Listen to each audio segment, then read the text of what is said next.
Halo semua, ketemu lagi dengan saya Akbar Emeraldi di video terbarunya Alpha Male.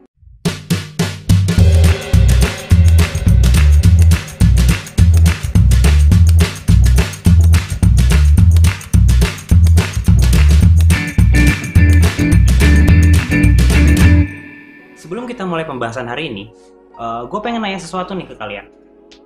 Kalau misalkan gue tanya ke kalian soal Negeri Matador, apa yang terlintas di pikiran kalian? Iker Casillas, Real Madrid, atau Banteng ya pastinya. Oke, kalau sekarang gue tanya ke kalian soal film, pasti dong yang terlintas di pikiran kalian Hollywood. Terus kalau gue tanya soal series, mungkin yang terlintas di pikiran kalian Game of Thrones. Tapi ini ada satu series yang benar-benar fenomenal, yang benar-benar keren, yang dikemas secara apik. Itu dari negeri Matador Spanyol. Judulnya La Casa de Papel. La Casa de Papel atau diartikan itu seperti rumah kertas, ya, rumah kertas, House of Paper. Itu awalnya cuma disiarin di Spanyol, nggak terlalu terkenal. Tapi di akhir 2017, hak siaran dibeli sama Netflix. Diedit ulang, dikemas lagi, dan diberi judul Money Heist.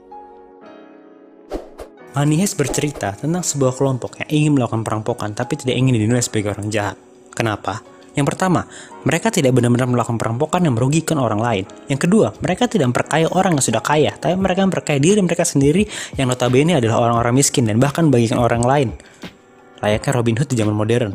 Dan yang ketiga, profesor, orang yang memimpin mereka, selalu menekankan bahwa mereka tidak boleh melakukan tindakan pembunuhan. Kenapa?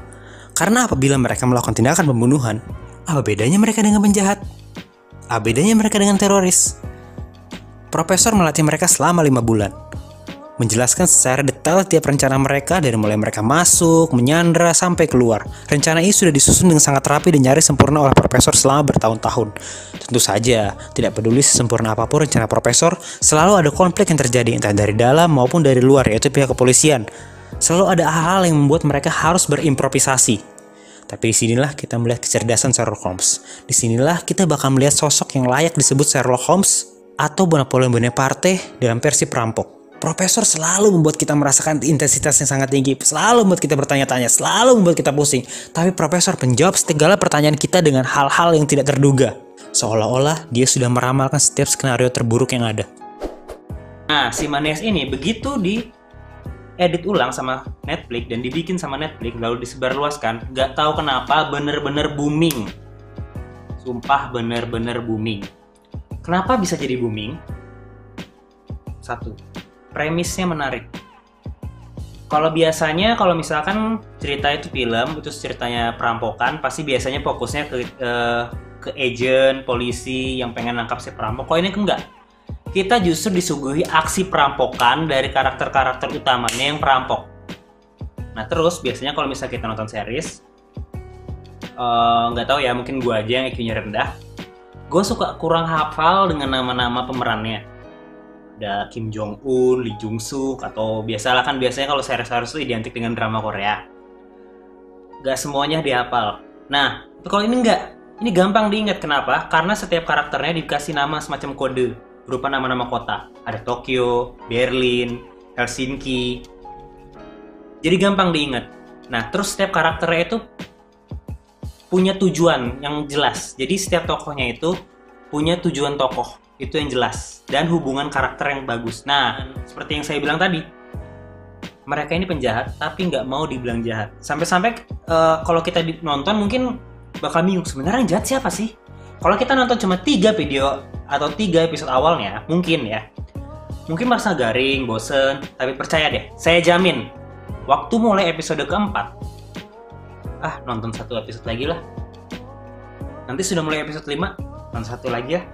Nanti udah masuk episode 6, kalian bakal buru-buru pengen namatin. Terus, hal-hal di Money Heist ini bener-bener dibikin seolah-olah melekat banget. Dari mulai sampai detail-detail terkecil, elemen-elemen terkecilnya itu pun diperhatiin. Money Heist sekarang sudah berjalan 4 season, dan keempat-empatnya semua kayak gitu. Ada satu soundtrack, judulnya Bella Ciao, itu bener-bener sudah diulang-ulang dari dari season 1 sampai season 4 sampai bener-bener dibikin melekat.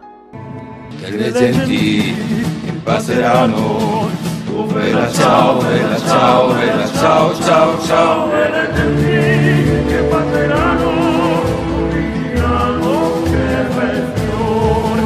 Delle genti che passeranno, mi diranno che bel fiore.